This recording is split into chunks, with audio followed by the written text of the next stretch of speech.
Избрали сме се да ви представя една книжка, върху която работих няколко години. Казва се "Единството като принцип и проява". Извлечена изцяло от словото на учителя. Това, което бих искала да споделя с вас е защо точно тази книга, защо единството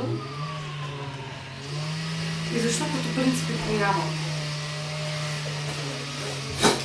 Навярно всеки един от нас е попадал в ситуации, в които се е чувствал разединен, разпилян, в противоречие с себе си, с другите. Минавал през трудности, запитвал се защо това му се случва. Има ли някакъв изход от тази ситуация? Как да постигне мир със себе си, с другите? Как да изпълни заветите на учителя, които той дава, защото, както всички знаем, ако човек е разединен, ако човек се чувства разпокъсан, много трудно може да се събере и да приложи това, което учителя ни е дал като толкова свещени завети. И в своите търсения, докато реших да съставя в крайна сметка тази книга, открих, че учителя е говорил изключително много за единството. Единството в цялото битие, единството в самия човек, единството между хората. И всъщност, доколкото виждам напоследък, успоредно с работата ми върху тази книга,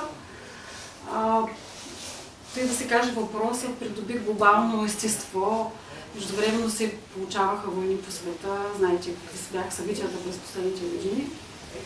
Тъй, че при мен мотивацията да довърша и да издам тази книга е само още по-силна.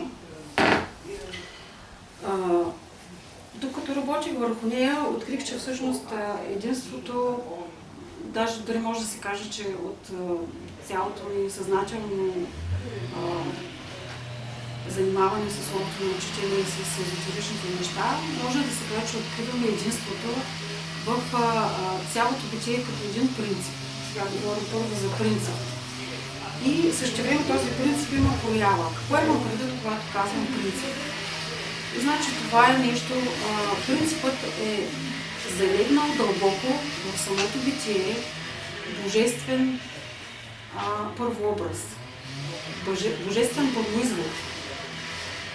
Ако наблюдаваме всичко, което виждаме около нас и в нас, можем да го открием навсякъде. Навсякъде виждаме една и съща структура. Имаме един център и една периферия, организирана около този център. В една клетка, например, ако разгледате биологична клетка от нашите тела, клетката има ядро, но тя има и всичко останало, което е около ядрото. Това съответства на, може да се каже, на ето този символ тук, който е вплетен в цялата тази фигура, кръг с точка в средата. Това е също в окултните науки е символа на Слънцето. Също и в Вселената, ако наблюдаваме, значи ние забелязваме същия принцип. Там имаме, да кажем, една звездна или слънчева система, в средата, в нейния център има една звезда и около нея това са спътниците, всички планети, които ги карат около този център. Те също образуват същата тази система. И може да се каже вече в дълбок смисъл на думата, че принципът на единството, това е центъра, а периферията е неговата проява. И дори цялото битие е изява всъщност на този принцип. И много от нашата разпокъсаност и разделението между хората е точно защото те са забравили това, което стои дълбоко в основата на всичко съществуващо, именно принципа на единството, който обаче се състои от център и периферия, която е неговата проява. И размишлявайки върху това, аз имам един такъв самостоятелен извод, който не налагам на никого, но според мен има по-съвършени и по-несъвършени прояви на даден принцип, в случая на единството. И самото битие всъщност се движи към все по-съвършени и по-съвършени прояви. Затова и така се получава, че едни същества или групи същества успяват по-добре или по-съвършено да изявят този принцип на единството, а други не чак толкова, тъй като, знаете, съществата са на различна степен на развитие. И самата книга съм структурирала точно, следвайки тези изводи, които съм се направила. Тя започва с избрани мисли, значи състои се от една първоначална част, която е така структурирано разглеждаща принципа на единството. Като първо се проследява единството на самия Бог, в самия Бог, в проявеното божествено цяло, след това в човека, като успоредно с това се разглежда и общението на човека с единния Бог. Защото именно в тази връзка на човека с принципа на единството, който е в Бога, се осъществява единството в самия човек. И накрая на тази първа част съм разгледала единството в отношенията. След това обаче в книгата има една много голяма част, която съм посветила на резюмета на беседи от учителя на тема за единството. Тук може би има около 40 беседи, които специално съм резюмирала, т.е. какво означава това. Взимам беседата и извличам от нея всичко свързано с единството, като тя и самата беседа на тази тема, но знаете, учителят често пъти говорейки, той казва нещо много есенциално, след което дава примерно някакви примери, някой път даже казва нещо шеговито, нещо, което да така вече не чак толкова есенциално. След това отново се връща към някаква есенциална идея, да развива я и така нататък до края на беседата. Като аз съм извлякла тук есенциалните части и съм ги преподредила по начин, по който, прочитайки беседата, ние виждаме как се разгръща самата идея в нея. Защо толкова съм отделила, значи това са доста страници в книгата, по 40 беседи. Защо съм отделила толкова внимание? Ето какво казва учителя на тема резюмета. Това са три мисли, които специално съм публикувала в книгата в една страничка. Защо е важно да си правим резюмета на беседи? Ето какво е казал той. Ако не си правите резюмета от лекциите и не вадите от тях поне по една мисъл за приложение, вие ще приличате на затворени шишета със съдържание, което не се използва. Като вадите резюме от лекциите и беседите, обръщайте внимание на основната идея. Всяка неразбрана идея е като храната, която се приема, без да се асимилира от организма. От всичко това се иска прилагане на... От всички се иска прилагане на това, което знаете. Извадете резюме от всяка лекция и вижте какво можете да приложите. Каквото не разбирате, оставете го на страна. Нека остане в ума ви само това, което можете да приложите. Аз така...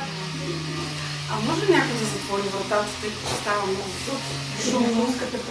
По-добре прозорците. Сега ще разберем откъде идва шума. Оттам. Да, благодаря.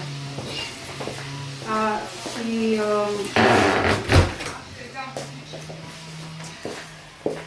прилагайки тази задача от учителя да се правят резюмета, да не стане задушно обаче така. Не, нали вратата? Вратата. Прилагайки тази задача, идея дадена от учителя, в моето съзнание се случваха много интересни неща. Установих, че едно е да четеш беседа от учителя просто така, оставяйки, дори прилагайки я наистина на практика в живота си, но друго е да вникнеш в нея, да проследиш основната идея, която е разгръщана, да видиш как точно е разгърната. Това е едно допълнително, точно както казва учителя, смилане, сдъвкване, т.е. ние правим допълнителна работа. Но нека толкова по беседите, за това защо съм правила резюмета. Финалната част на книгата, накрая, на някой съм раздала част от тази последна част от книгата, е посветена на молитви, формули и упражнения, посветени на, които са на тема единството. Специално съм ги вадила от молитвеници, а упражненията от беседи. и от книги за упражнения. Като по някое време ви предлагам да направим едно кратко упражнение, но малко по-нататък, за да почувствате и вие това, което аз всъщност до което стигнах. И тъй като самото слово на учителя много силно ме е вдъхновило да творя песни, ще ви представя няколко песни, които ще бъдат вплетени в самата идея на книгата.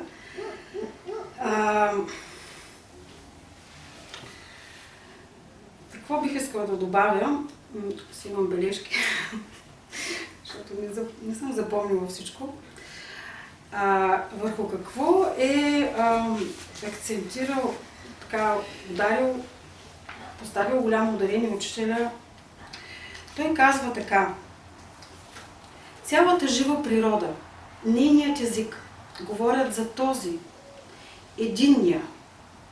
Ние го наричаме Учител, Отец, Господ. Той е от чиято душа, дух, сърце, ум днес постоянно блика, навсякъде простира ръцете си и помага.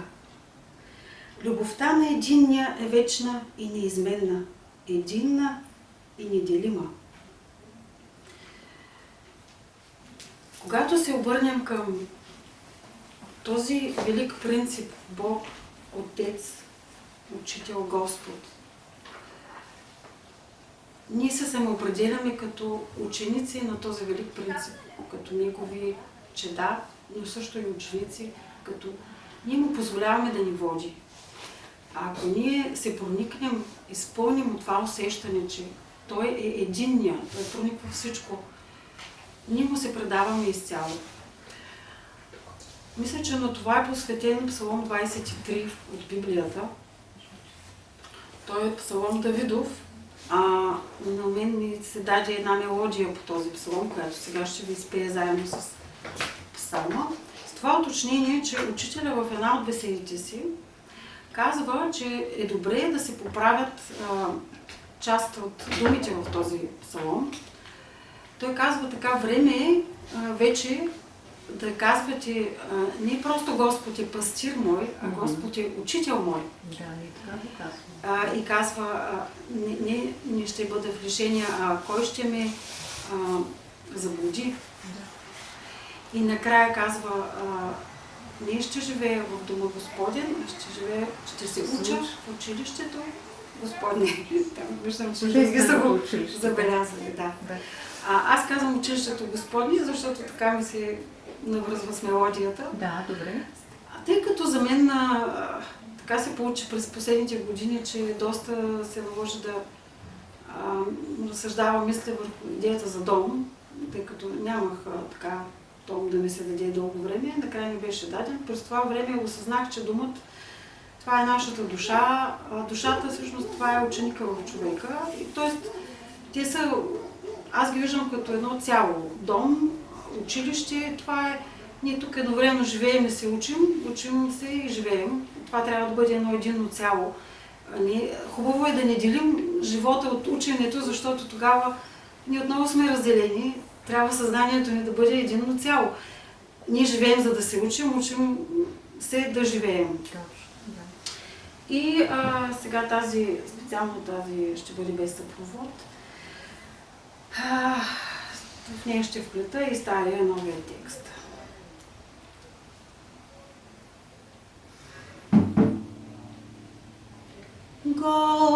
Господ е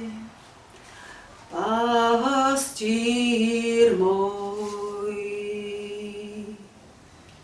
не ще бъда в лишение.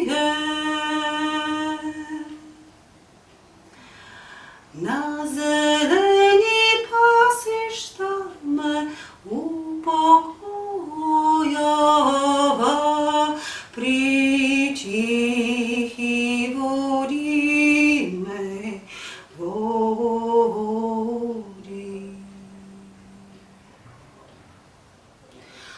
Господ Господ е учител мой, да кой ще ме заблуди. В безпределни пътища ме направлява, при тихи води ме води. Възвръща душата ми, възвръща душата ми. Възвръща душата ми, възвръща душата ми. Води ме през пътеки на правда, заради името си. И даже в дола на смъртната сянка, ако ходя, не ще се уплаша от зло. Защото ти си с мене, защото ти си с мене. Защото ти си с мене, защото ти си с мене. Твоята жезъл и твоята тояга, те ще ме избавят. Приготвяш пред мен трапеза срещу враговете ни. Помазал си с елей главата ми. Чашата ми се прелива. Наистина, благодат и милост ще ме следват през всичките дни на живота ми. И ще живея в дома Господен на дълги дни. И ще се уча в училището Господне във вечния ден.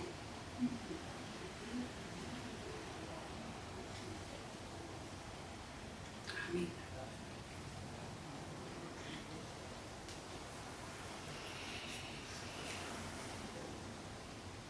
И когато душата ни се изпълни с това усещане, че Господ е пастир и учител наш, че Той е единният. Това е един велик момент за човешката душа. Това е пробуждането на човешката душа за това велико единство. Пробуждането на човешката душа непременно се извършва във всичките нива на нейното съзнание. Учителя много е говорил за съзнанието. Предполагам, срещали сте, че той казва, че има съзнание, но има и само съзнание, има свръхсъзнание, има и подсъзнание. Казва така, съзнанието е свързано с сърцето. То е на практика областта на сърцето, самосъзнанието, областта на ума, на начина, по който само осъзнаваме нещата. Свръхсъзнанието, това е сферата на духа, подсъзнанието е сферата на душата. И той казва така, между всички тези нива на съзнанието трябва да има единство. И две от беседите, на които съм направил резюме в тази книга, се казват Единство на съзнанието. Интересно е, учителя 2 пъти изнесъл такава беседа по различен начин. Тоест, това са 2 различни беседи в различни години и двете се казват Единство на съзнанието. На няколко места в книгата също съм застъпила, съм приплела и тази тема извън от отделните беседи, които са резюмирани. Той казва така за единството на съзнанието.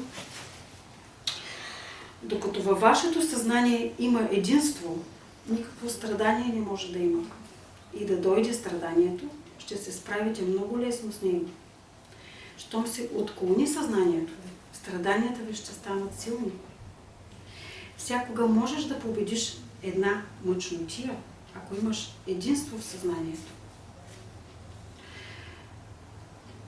Когато съзнанието е разпръснато, работата е слаба.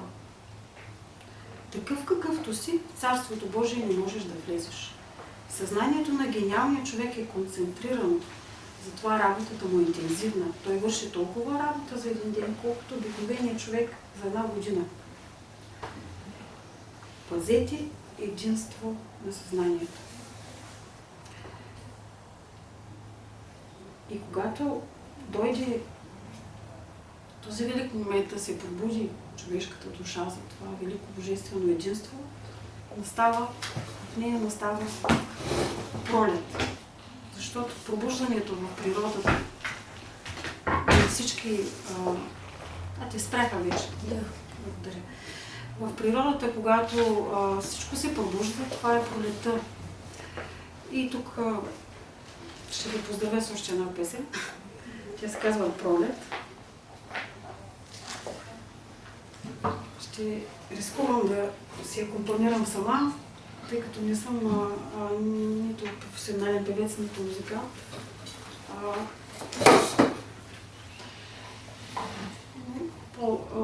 Тази песен просто по-добре звучи с акомпанимент, какъвто и да е той.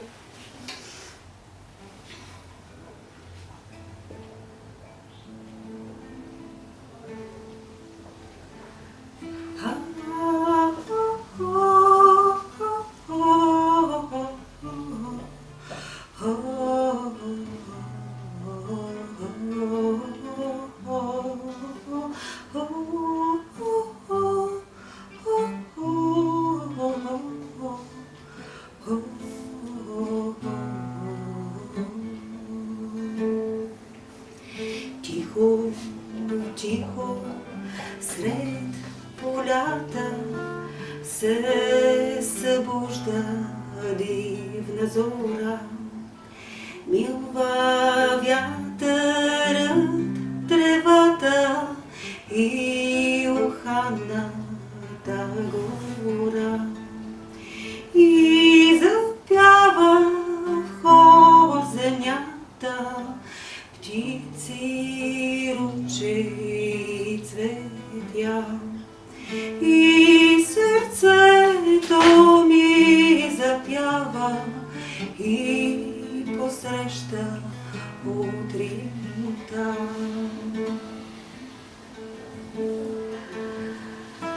Леко, леко сред полята стъпва свежа пролетта и разцъфва, оживява всичко с чудна красота.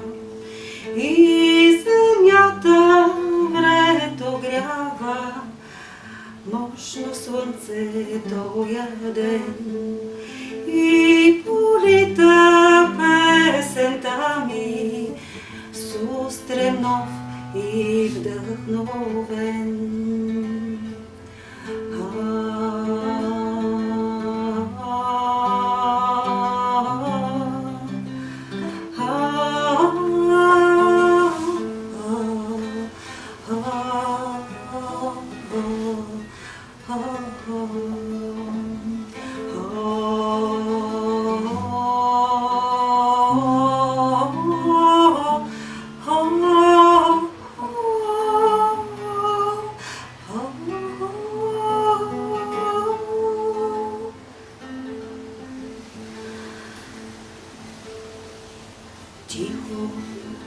тихо в душата стъпва дивна любовта и възкръсва и запява всичко с чудна красота. И душата ми огрява мощно слънце тоя ден. И полетам в безкрая с духа си окрилен.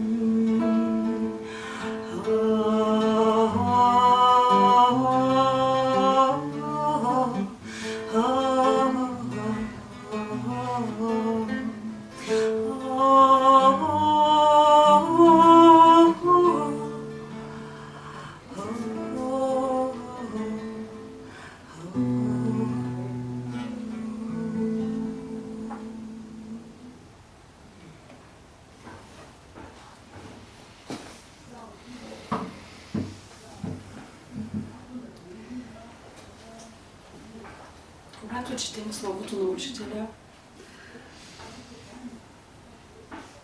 ако просто го четем без сърцето ни да се събуди за него, без да почувстваме невероятната музика и хармония в цялото битие, в целия космос, в всички души, които са в едно цяло, ако се проникнем от това чувство, ние имаме много по-пълно изживяване на Словото и когато го прилагаме, то е много по-цялостно в живота ни. Разбира се, има хора, които са по-интелектуално ориентирани или волево ориентирани. Знаете, има най-малко 3 типа хора, тези на сърцето, тези на ума и тези на волята. Но въпреки всичко, сърцето е нещо, което трябва да участва в нашата работа. И когато ние се изпълним с този божествен импулс на пролета, ние осъзнаваме, че трябва да работим и върху себе си.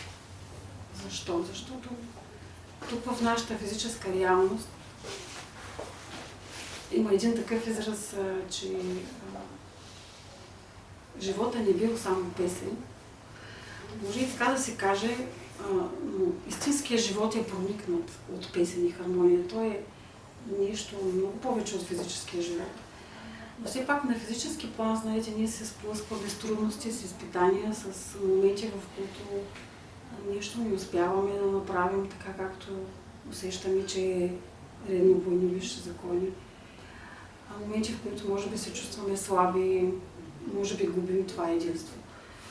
Затова осъзнаваме, че трябва да работим върху самите себе си, върху единството на нашето съзнание, да го поддържаме колкото може по-често, ако го изгубим, да се връщаме към него. Така че това е една работа с едно постоянство, което е хубаво да продължава ден след ден, ден след ден.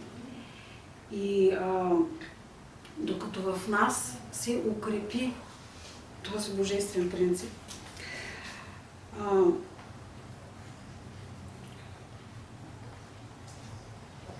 нещо друго, ще отворя една скоба, не знам дали по повод на резюметата на беседите, пропуснах да кажа, че като сега отварям тук, ето, това е извадено от беседата Едно с Бога. Едно с Бога, там е точно този символ, за който ви говорих, кръга с точка в него. И не знам колко от вас са чували за практиката Будя. Тя е като подобна на тази с шесте слънца, тя е мога. Благодаря, че за момента беше изкочил. Мога се е дано на сестрите, докато Будя е дадено пред братя. Оказва се, че практиката Будя е дадена в беседата Едно с Бога. И това е по такъв начин, когато работим със Словото, откриваме доста от нещата, които са ни извлечени иначе в някакви молитвеници, в някакви книги с упражнения, с формули, с такива неща. Ние винаги знаем точно от къде и кога учителя е дал това. А то е важно, всичко важно е дори датата, дори часа, в който е даден. Целият космос, всичко се движи по такъв начин, че учителя, когато изнася едно нещо, то винаги е в хармония с цялото. И това, дори датата, дори един от седмицата, имаме, той ни е дал Великия завет, нали, също да говорил е много за влиянието на планетите или да е наричната наука астрология. Деня, в който е даден, той съответства на дадена планета от Слънчевата система. Всичко това е... Аз съм откривала много такива паралели. И ето в началото на резюмето. Първото проявление на Бога е любовта. Бог вечно се проявява чрез любовта. Ние сме едно с любовта. Ние сме едно с Бога. И всъщност упражнението будя. Изгрява моето слънце в моята душа. Будиш, изгрява Божието слънце в мен, в сърцето. Буди, изгрява живото слънце на моя дух. Будим, изгрява мировото слънце на Отца нашего на светлините. Будите, изгрява слънцето на великия Господ на мира в нашите души. Будят, изгрява слънцето на всички слънца в нашите души и духове, носители на живота. Само върху това упражнение може да се напише цял том, кое какво точно означава. Сега няма да се спирам на това, но забележете, тук има спряжение на спрягане на глагола будя във всички лица и числа. Будя, аз будя, ти будиш, той буди, тя буди, то буди. Ние будем, вие будите, те будят. Всички будят. И това е едно велико единство. Това са всички иерархии от всички същества в цялата Вселена. Ние минаваме през тях, накратко казвам, и всички се пробуждат. До сега говорихме за пролета и това, че е пробуждане в нашите души. И пробуждайки се, че трябва да работим. И когато работим дълго време върху себе си, за това единство, се постига това единство на съзнанието. Единство, тук в тази книга също има мисли, в които учителят говори за единство между сърцето и ума, между сърцето, ума и волята, между сърцето и душата, между ума и духа. Тоест това са различни вътрешни наши отношения, между които трябва да постигнем единство.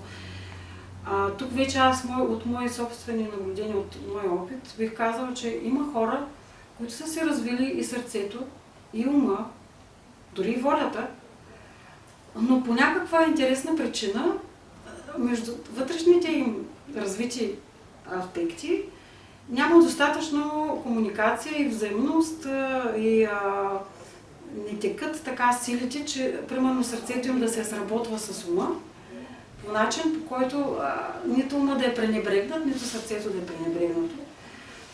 Дори има някои такива с тристранно развитие, но някак хаотично не се получава връзката. Затова има, предполагам, много дълбоки причини, някакви прераждания, в които са правени някакви, да кажем, грешки, непоправени. Защото то не е проблема да направиш някаква грешка. Учителя казва, може да правите някакви грешки, но когато направите една погрешка, поправете я. Не я повтаряйте, нали? Поправете погрешката. И ако установим в нас такива неща от минали животи, е добре да поработим върху хармонизирането, нали, на вътрешно на нашите аспекти. И раздадох на някой от вас също, когато не съм раздала, може да се да дам. Сега ще изпея една песен по една формула на учителя. Да. Тя се казва верен, истинен, чист и благ всякога бъди. И Господ намира, ще изпълни сърцето ти всички добрини. Като тази форма учителя дава едно допълнение, което не го има във всички молитвеници и някои не го знаят. Той е дал допълнението верен в любовта, истинен в мъдростта, чист в истината, благ в правдата. Сега, за да стане на песен, аз много леко съм видоизменила. Значи, направил съм го не верен, запетайка истина, верен и истинен. И съм добавила накрая в вечни, тук не е излязло в бъднини, при разпечатката на надолу е. Бъднини е последната дума. Сега забелязвам това. Освен това, ще ми извините, че текста, който е нотиран от моя син, който е ученик в музикално училище, говорих си в Бони вчера, има малки... Мелодията е вярна, но като оформление има малки неточности, как точно се изписва от думите, но това не е толкова съществено, мелодията е такава. Аз ще ви я изпея, ако някой от вас му се пее заедно с мене, може да заповяда.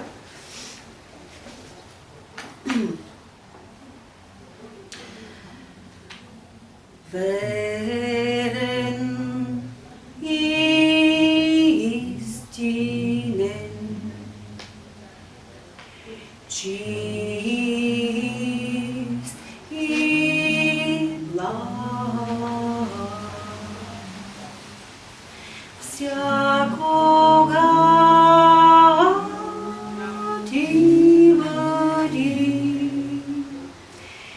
и Господ на мира ще изпълни сърцето ти с всички добрини. Верен и истинен, чист и благ, всякога ти бъди и Господ на мира ще изпълни сърцето ти с всички добрини. Верен в любовта, истинен в мъдростта, чист в истината, благ в правдата. Верен и истинен, чист и благ, всякога ти бъди във вечни бъднини.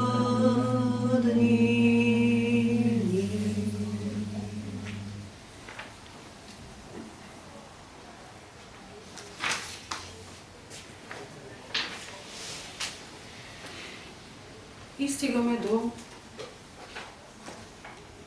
следващата част от книгата. Тя се казва Единство в отношенията.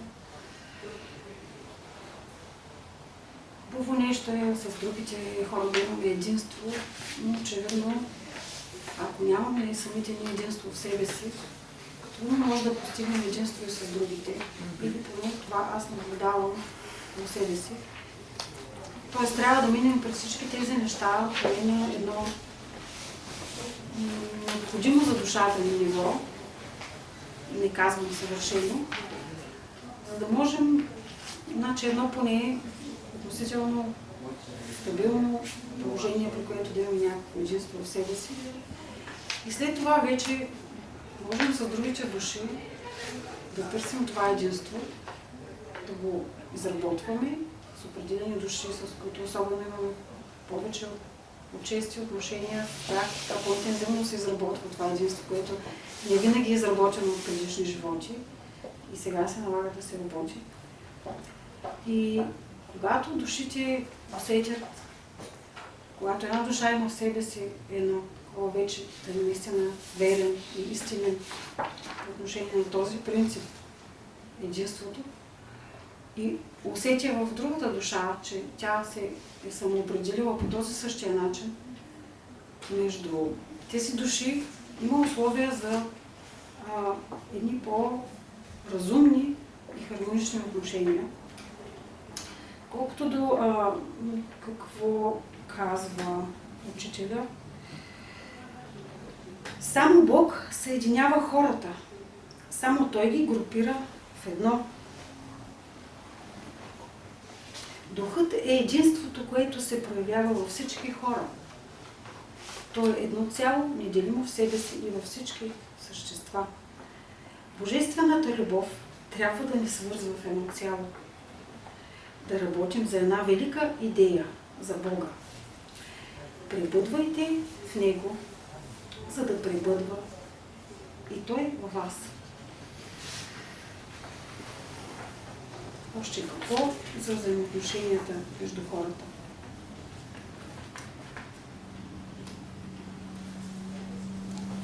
Възложи надеждата си на Бога и Той ще ти покаже къде е твоят възлюбен и как ще го намериш. Аз вярвам само в един Бог, който е в сила да ни научи на великия закон на любовта. Всеки друг дошъл с мисълта да сватува, непременно крие в себе си някаква лоша мисъл. Човекът на любовта знае, че единият живее във всички същества. Докато гледате на всички хора, на всички живи същества, като на нещо отделно от вас, от вашето съзнание, вие винаги ще страдате. На всички същества гледайте като на съзнания, през които протича един и същ живот. Един е животът, едно съзнание прониква всички същества. И аз пак на някой от вас раздадох една част от книгата и съм отворила на страничката молитва към великото съзнание. Понеже там има няколко човека, които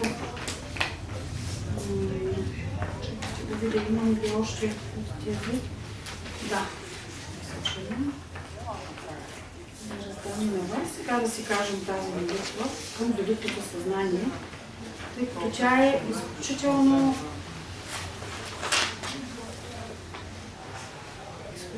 е важно да осъзнаем, че така както ние имаме съзнание, самосъзнание, свръхсъзнание и подсъзнание, така и Бог има велико божествено съзнание. Тук намерих още една, освен някак освен някак или може да слушате какво чета.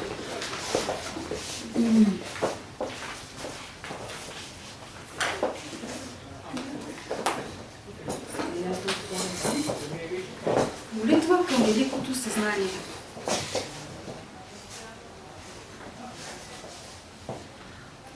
О, безкрайно велико съзнание!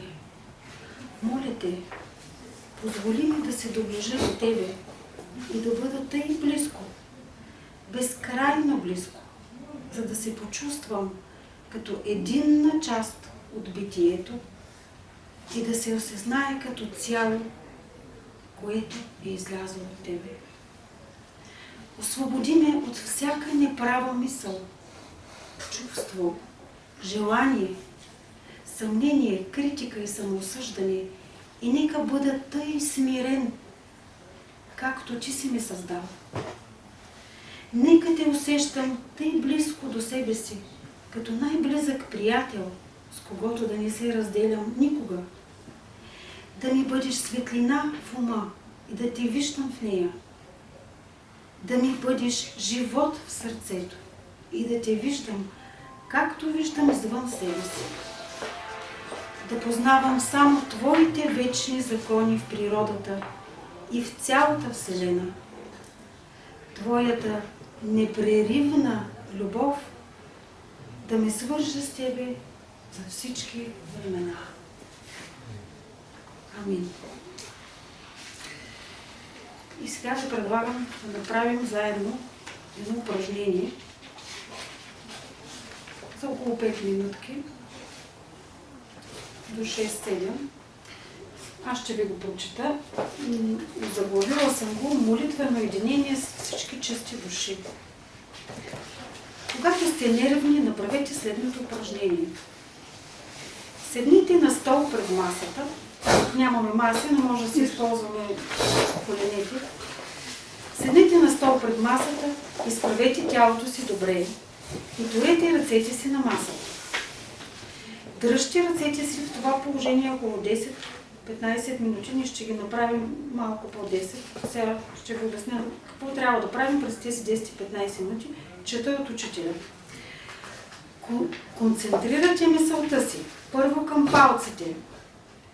Държите така ръцете си. Първо към палците, после към показалците, след това към средните, към безименните и най-после към малките пръсти и на двете ръце. Едно по едно концентрирате. След малко ще го започнем. После турете дясната си ръка върху лявата. Концентрирайте вниманието си върху пръстите. След това лявата върху дясната. Пак също. Като съсредоточите вниманието си към пръстите, свържете се в съзнанието си с всички добри, здрави хора, които имат чисти и благородни сърца, философски умове, с дълбоко разбиране на живота. Щом се свържете с тия хора, повдигнете мисълта си към Бога и всички заедно се помолете. Ние се свързваме с тези души. Който направи този опит, той ще има резултат, ще разбере силата на колективната молитва. Какво по-голямо благо за човека от това да се свържи с всички добри хора по лицето на земята и заедно с тях да отправи молитвата си към Бога. Тази молитва непременно ще бъде приета. Когато един човек се моли по този начин, до него седи един ангел, който занася молитвата му до Бога. Само чистите души пренасят молитвите на хората. Те служат като проводници, чрез които молитвите отиват нагоре. Духът на човека е проводник, чрез който душата предава своите молитви. Припомням, концентрираме се към палци, показалци, средни, безимени и котрета. След това слагаме дясната ръка върху лявата, правим същото. След това лявата върху дясната и в това време се свързваме с всички чисти, разумни, благородни души, с философски умове, чисти, благородни сърца, с дълбоко разбиране на живота и с, той споменава тук ангелите също, които пренасят нашите молитви. Нека да започнем упражнението.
брати и сестри, Да започва завършваме. следващото мероприятие, Да. което е обявено от Ще 4 приключим. часа. 7 минути минаха. Да, Така но че, понеже чакахме записващото устройство, почнахме малко по-късно. добре. Ще приключим и така. Добре.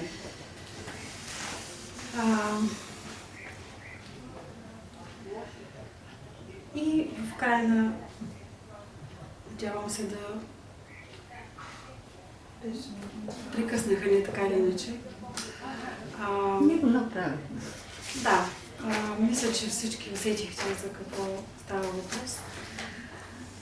Ако се интересувате от книгата или искате да ми питате нещо, сега да имаме повече мястото тук.